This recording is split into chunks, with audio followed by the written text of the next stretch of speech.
Hey y'all, it's Walter Fred from X-Con Camping.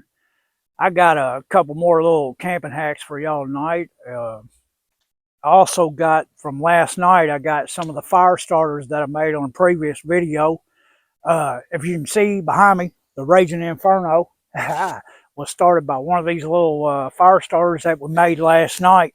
I'm going to hack one of them off and let y'all check them out, see how they work. I'll fire one of them up for you. Well, it actually worked pretty good. Even surprised myself. Didn't know I was a redneck scientist, but we'll go ahead and let y'all check that out real quick while we're getting started. Like I said, with a damp campsite, there ain't nothing better than these things right here. And from what I seen a while ago, I run a little test before I started filming and stuff. Hell, they burn for, I think the first one that I lit up, it burnt for like 15 or 20 minutes. And feel my face, son. I recommend you do not try this at home, children. Anyhow, they burn for about 15 or 20 minutes, and that's ample enough time to get your fire started, even when it's damp outside. Maybe some mediocrely wet wood or whatever, but y'all get the picture, right? But we got a couple little things tonight that I'm going to show y'all. It's nothing major. Like I said, all this stuff is household items you find around any home, I'm sure. Mason jars. And a lot of this stuff, man, when I was in the penitentiary, I spent a lot of time away from my family and my kids. And it never fails. I would ask my kids when I was out, you know,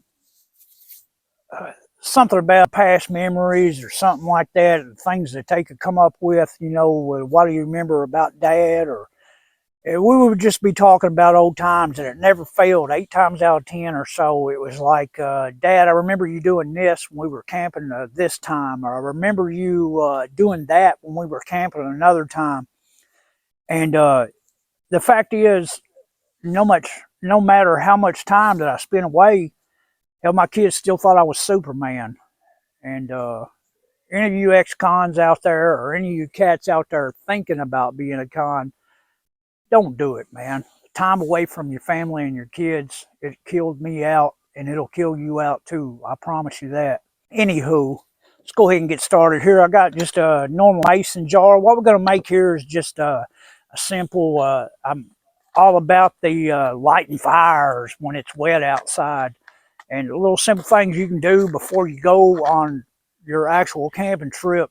They mean a lot when you get out there and it's raining and your old lady and kids are in the vehicle staring out the windows going, why did I come out here with my father? It's wet and we're going to have a horrible time.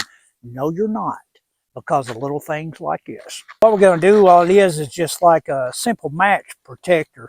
So you take your mason jar, take your lid, and got just a little piece of sandpaper. And what I like to do is I'll just cut like you're going to need a pocket knife. Every time you're going to need a pocket knife. But you just cut like a little triangle out. Make sure you don't cut your little fingers off. But cut a little triangle out. On the way to home today, I stopped by one of my favorite stores, the Dollar Tree, and picked up some, and feel my face, I'm not sponsored by the Dollar Tree.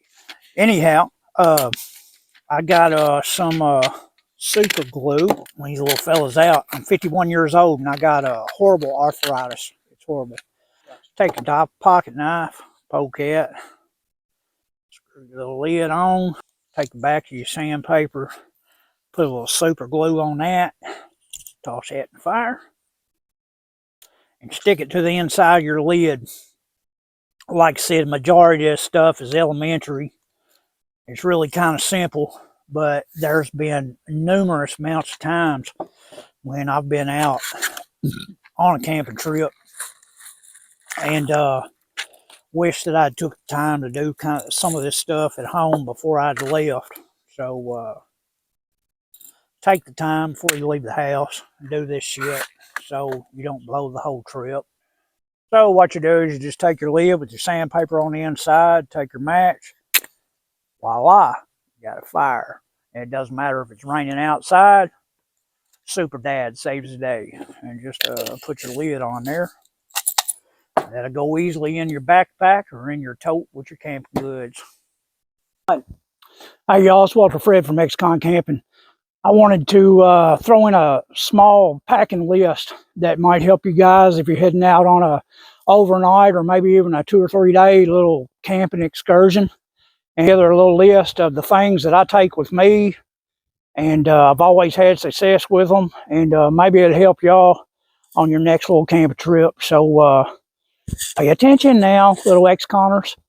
The main thing that I want to show y'all today is there's 3 things that I like to keep in mind when I go out on a little camping trip.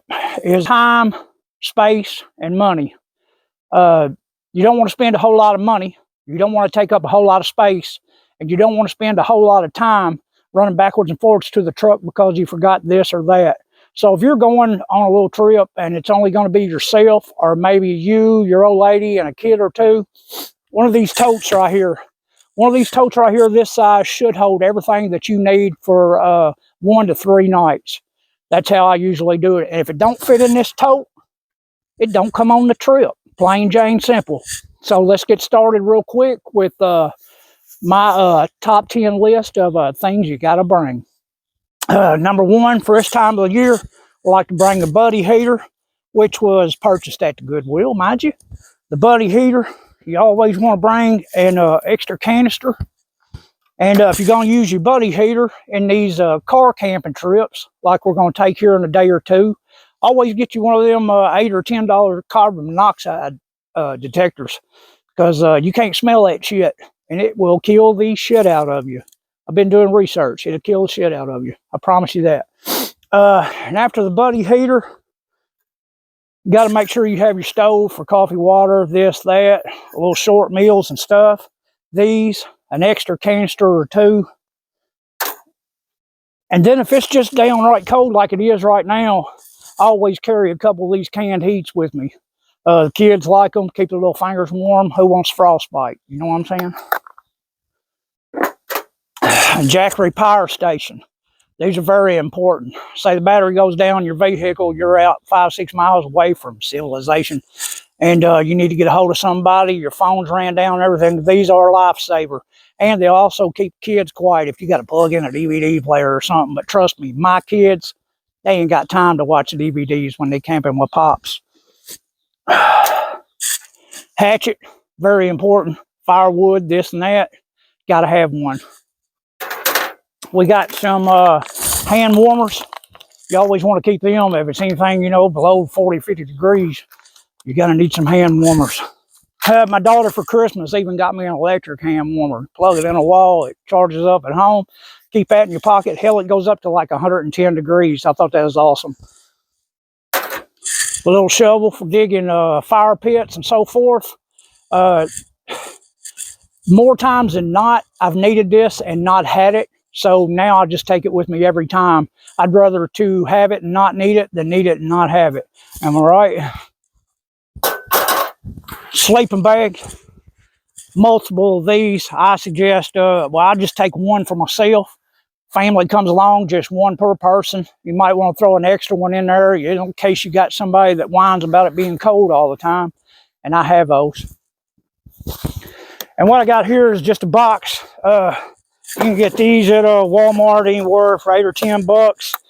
I got in the top, feel my face and feel my box now. In the top, I got extra batteries for my headlamps, extra cords for my headlamps that are rechargeable, and I just keep all the headlamps and so forth down in the bottom of the box. It helps to, if you're looking for them, and last, but certainly not least, I found this at a yard sale. One of my favorite finds. If it's really cold outside and you don't like to get out in the middle of the night and chop up wood, portable handheld chainsaw. And I know you're like, portable handheld chainsaw? Yes, portable handheld chainsaw. It works in a quick fix to stoke the fire up all that crap. So take it from me. These are very important. All right, now I'm gonna get out of here because it's cold as hell outside. My wife's filming me and she's back there shivering. If you see the screen all jumping around like that. But this is Walter Fred from XCon Camping. I appreciate y'all.